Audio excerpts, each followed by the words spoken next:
నాకు తెలిసి TDP central office మీద దాడి జరిగింది వైసీపీ హయాంలో. అవునన్నా. టీడీపీ సెంట్రల్ ఆఫీస్ మీద దాడి జరిగినటువంటి సమయంలో మీరు మీ హస్బెండ్ ఇద్దరు టీడీపీలోనే ఉన్నారు. అవునన్నా. కట్ చేస్తే ఆ ఎఫ్ఐఆర్లో మీ ఇద్దరు పేర్లు ఉన్నాయి. ఎట్లా సాధ్యం ఇది? ఏంటి అసలు ఇది? అధికార పార్టీ కక్ష సాధింపులో ఇదొక పార్ట్ అంతే. వాళ్ళ దగ్గర వీడియోలు ఉన్నాయి, ప్రూఫ్లు ఉన్నాయి. అదే పార్టీ ఆఫీస్ దాడి చేసినప్పుడు మేము రోడ్డు మీద కూర్చొని ధర్నా చేసినప్పుడు మా మీద ఆ లోకల్ కాన్స్టిట్యున్సీ అధికారి ఎమ్మెల్యే మా మీద వేరే వాళ్ళ చేత కేసు పెట్టించిన కేసు ఉంది. అన్ని ప్రూఫ్లు ఉన్నా కూడా ఇవాళ కాదు లేదు వీళ్ళు టీడీపీ ఆఫీస్ ధ్వంసం చేసే దాంట్లో ఉన్నారు అంటే అది వాళ్ళ అవివేకం.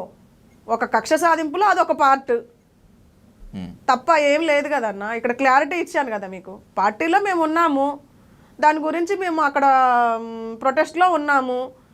అదే పార్టీలో అది ప్రతిపక్షంలో ఉన్నప్పుడు అధికార పార్టీకి సంబంధించిన సో కాల్డ్ పర్సన్స్ మా మీద కేసు పెట్టారు, అవి ఉన్నాయి.